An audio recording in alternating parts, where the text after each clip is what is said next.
Oke, eee, Bu Alfa, tetapi tetap bertanggung jawab dan tetap diselesaikan sampai tuntas.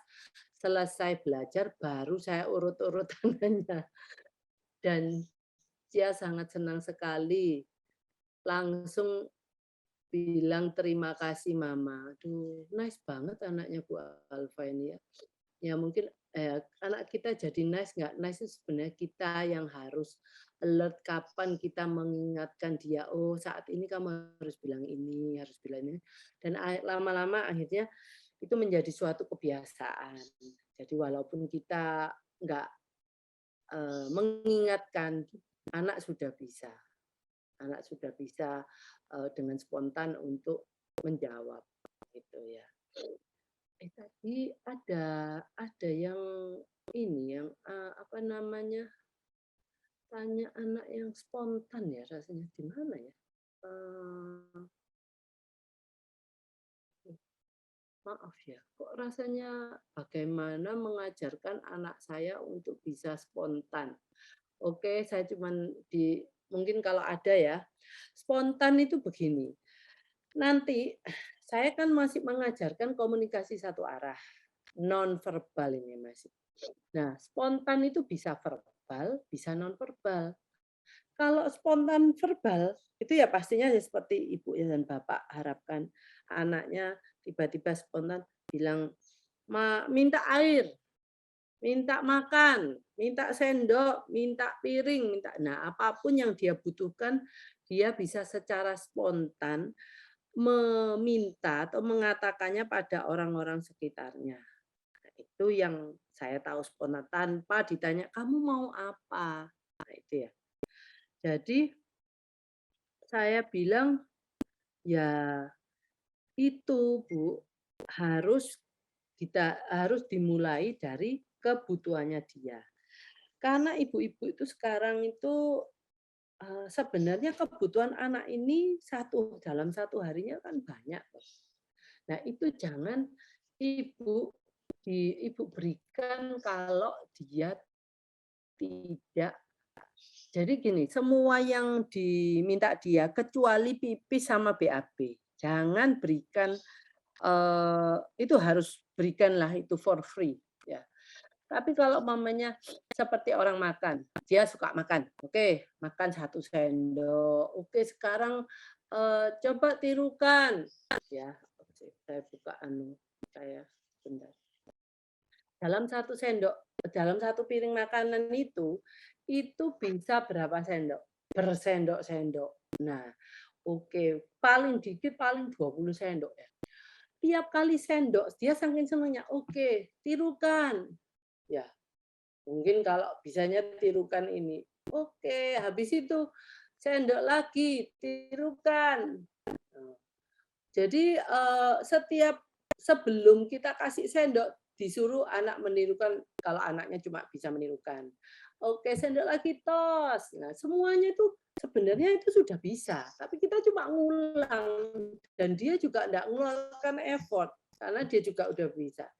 Nah, atau, oral motor, oke, mau kita berikan, coba buka mulutnya, julurkan lidahnya, oke kita berikan. Itu jadi, kapan itu, apa namanya, berikan itu. Oh ya, yang saya ingat itu fokus auditori itu, oke. Sekarang tepuk meja umpamanya, tirukan, oke. Dia bisa tirukan nggak? 2 tepukan loh. Kalau dia cuma bisa enggak kan, berarti jadi diulang lagi jadi akhirnya dia dibantu dengan 2 tepukan yang benar. Nah itu yang akhirnya kalau umpamanya dalam makan ini jangan berikan, protokol seperti yang saya ajarkan. Ini kan cuma main-main, tapi main-main yang akhirnya juga masuk enggak masuk, dia bisa kalau enggak bisa ya kita bantu, kalau bisa ya syukuran, nah gitu loh.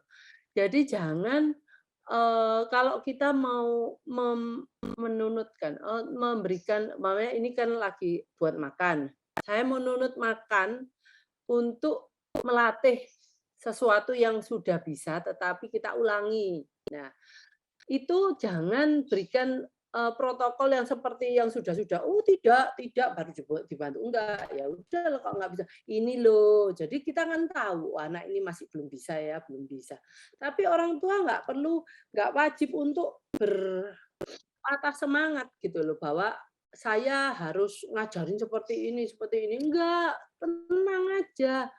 Eee, mengalir apa yang Ibu ingat, kalau Ibu ngajarin sama dia terus pasti dia juga ingat, gitu loh. Seperti kisbah, kisbah ya, semua itu kan, eee, melatih, otak kita mendengar dan melihat, habis itu dia melakukan kembali. Nah, kerjaan otak kita kan gitu, mengambil suatu informasi, ngeluarin.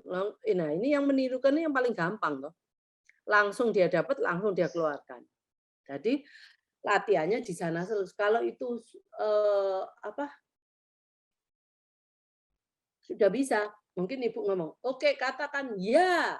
Kalau anaknya udah bisa, "Oke, katakan merah."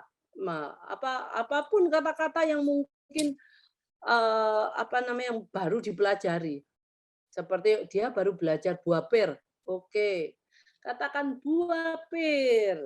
Saya mengingatkan, buah pir loh sesuatu yang baru ya. Memang saya nggak, eee, mengajarkan seperti, untuk pengenalan suara dan kata, kecuali saya punya buah pir di kulkas. Nah, jadi apapun yang ada di sekeliling Anda bisa dijadikan, eee, mata pelajaran. Apapun yang memang anak Ibu belum bisa. Pengenalan, bisa, pengenalan, identifikasi, bisa menirukan suara dan kata, bisa ngomong, "Apa ini? Oh, itu pir." Kalau anaknya bisa. Kalau apa ini? Anaknya kalau yang bisa ngomong loh. Jangan anak nggak bisa ngomong, tanya, "Apa ini?" Dia bingung. Terus tanya, "Apa ini?" Wah, tambah lah. Nanti urusan, eee, pro waktu makan jadi akhirnya nangis kemana-mana karena mamanya marah-marah, anaknya nggak bisa, terus nggak jadi makan deh. Nah, jadi ini cuman ada waktu-waktu yang mungkin banyak bisa diberikan untuk pengulangan-pengulangan apa yang sudah terjadi. Kalau Ibu berani menanyakan sesuatu yang belum bisa, Ibu juga harus berani menerima bahwa anaknya masih belum bisa dan tidak boleh marah, gitu aja. Oke, sepertinya sudah selesai ya. Eee,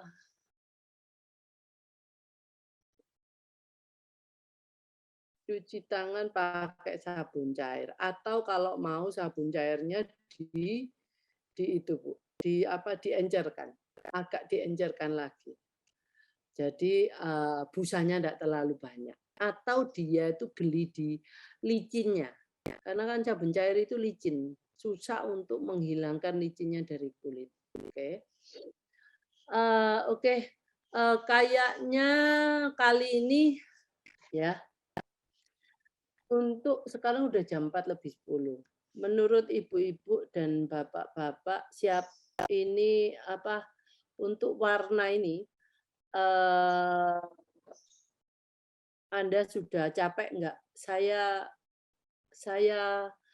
eee, saya kok berikan untuk minggu depan, tapi dengan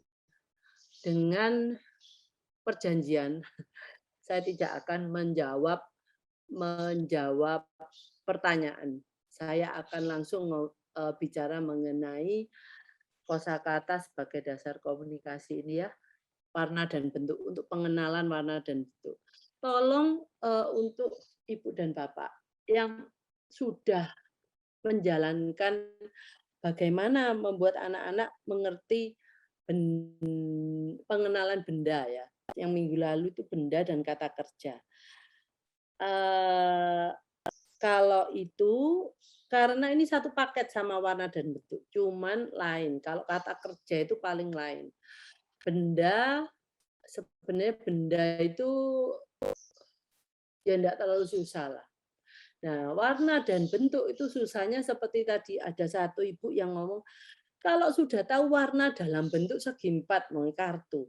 Nah, gimana kok dia nggak ngerti benda ini warna itu? Nah, itulah yang mau saya bicarakan hari ini, bahwa kita harus Anda bisa langsung untuk bisa mengenalkan bendanya dari warna, kartu warna yang Anda sudah tahu, oke? Kayaknya hari ini saya cuma 2 jam saja. Kalau saya lanjutkan ini paling sedikit another 2 hours. Saya bicarakan ini untuk minggu depan aja ya, sesuai ada saran dari Dokter Ali kayaknya minggu depan aja ini kalau nggak gitu nggak ter saya nggak bisa menerangkan dengan bagus dan Ibu dan Bapak mungkin sudah capek mendengarkan, eee, 2 jam, tetapi nanti 2 jam lagi sampai 4 jam malah nggak nggak ke apa, kita nggak mengerti semua gitu ya. Jadi untuk kali ini mungkin tanya dan jawab, padahal saya memang sebenarnya saya sudah, siap dengan semua materinya. Nah, cuman tadi terlalu asik menjawab pertanyaan orang tua, saya pengen ada feedback dari orang tua bahwa, apa sih, apakah yang saya terangkan itu bisa nggak dilakukan oleh orang tua di rumah? Karena memang, saya biasanya nerangkannya bukan ke orang tua, ke terapis. Dan itu kita lakukan secara intensively gitu ya. Kalau sama ibu sama bapak kan cuma ya kita menerangkan. Habis itu, eee, saya berharap ibu dan bapak ngerti gitu ya. Padahal ya saya tahu saya cuma menerangkan 1 kali dan itu mungkin masih, nggak semua orang bisa langsung mengerti gitu. Itu yang saya concern. Oke, kalau ada pertanyaan mengenai pengenalan benda dan kata benda dan kata kerja, itu bisa, eee, di bisa diberikan ke ini, ke admin Bu Rizka. Jadi nanti eee, saya bisa langsung ngomong sesuai dengan pertanyaan Ibu, kira-kira apa itu, gitu. Dengan saya bercerita itu kan sudah menjawab, pertanyaan Ibu dan Bapak. Jadi pertanyaan yang untuk minggu depan, yang untuk, eee, kosa pengenalan kosakata, kata benda dan kata kerja bisa diberikan ke Bu Rizka, ke WA-nya Bu Rizka. WA-nya itu kan Ibu dan Bapak sudah tahu semua ya. Jadi Sabtu sebelum saya ketemu, saya sudah kira-kira saya tahu tambahannya apa di sini, ya. Oke.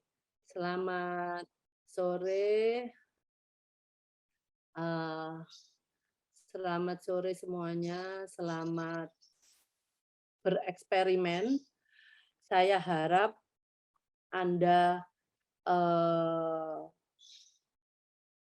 bisa melakukannya dengan baik. Kalau tidak pun Ibu masih bisa bertanya ke saya seperti tadi Bu Bestar itu, kita tuh harus tahu, eee, perbandingan antara reward dan tugas itu harus seimbang. Jadi jangan memberikan tugas terlalu berat, eee, reward-nya juga terlalu murah, seperti, kerupuk, tapi kerupuk di mana-mana, di rumah Anda ada kerupuk. Nah, percuma lah reward-nya itu tuh kurang bernilai lah, gitu. Jadi, saya harapkan informasi saya hari ini bisa menambah wawasan ibu dan bapak pada waktu menghadapi anak-anak ini. Saya, berterima kasih bisa ada waktu untuk share pengalaman saya ke Anda semua.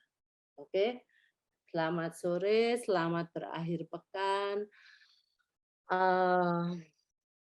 sampai ketemu minggu depan.